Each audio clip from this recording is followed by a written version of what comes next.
Ce matin, je lis dans Ecclésiaste, chapitre 9, au verset 10, où il est écrit: tout ce que tu trouves à faire, fais-le avec la force que tu as, car il n'y a ni activité, ni réflexion, ni connaissance, ni sagesse dans le séjour des morts, là où tu vas. Waouh. Amen. Amen. Gloire à Dieu. Amen. Il dit, tout ce que tu trouves à faire, fais-le avec la force que tu as. Ça me rappelle quand il parle de la force que tu as, Gédéon, dans le livre de Juges, chapitre 6, quand l'ange dit à Gédéon, après qu'il lui ait demandé avec quoi est-ce que j'irai délivrer Israël des Madianites, et l'ange du Seigneur lui dit, va avec la force que tu as, Amen. tu les vaincras comme s'il s'agissait d'un seul homme. Quand Dieu nous dit d'aller avec la force que nous avons, c'est une incitation à aller avec la capacité qu'il a mis en nous. Amen. Pour d'autres, cette capacité sera insignifiante. Pour d'autres, cette force sera insignifiante.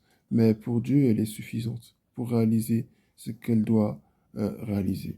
Donc, nous ne devons pas avoir de mal ou de crainte ou de doute concernant ce qui doit être fait. Amen. Ici, il dit tout ce que tu trouves à faire. Dans d'autres versions, disent tout ce que ta main trouve à faire, fais-le.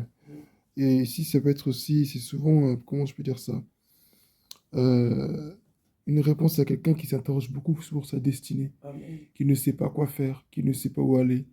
Mais au final, l'orientation, elle est là. Elle est devant nous, des fois, elle est en nous. Gédéon devait aller avec la force qu'il avait. Il n'y avait pas mille manières de faire les choses. Il devait juste aller avec ce qu'il a. Et nous devons vivre la vie avec ce que nous avons. Nous devons accomplir notre destinée avec ce que nous avons. Ce n'est pas la peine d'aller chercher du superflu, d'aller chercher des choses inutiles. Ce que tu as, qu'est-ce que tu sais faire? Tu sais bien parler?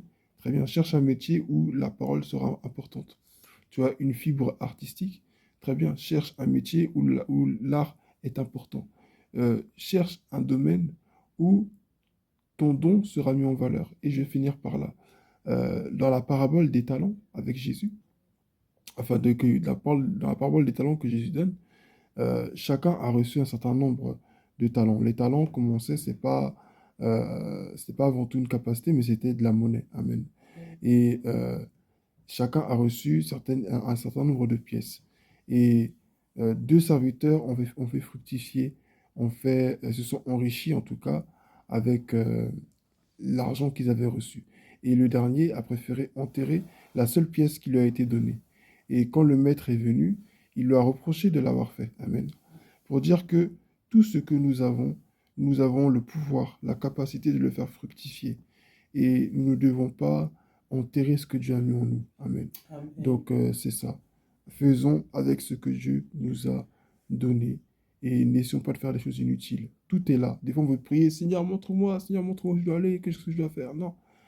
Et faisons juste ce que Dieu nous a mis en nous. Et le reste, il nous conduira. Parce que le plus important, c'est pas juste le domaine où on va, mais le plus important, c'est de faire fructifier ce que Dieu nous a donné. Le plus important, c'est de servir Dieu avec ce qu'il nous a donné. C'est de commencer avec ce qu'il nous a donné. Tu as un téléphone pour te filmer, filme-toi.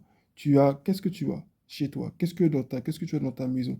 Qu'est-ce que tu as dans les mains? C'est avec ça que Dieu veut que tu le serves. Donc, ce n'est pas compliqué. Faisons avec ce que Dieu nous a donné et le reste suivra. Il en faut peu pour glorifier le Seigneur. Amen.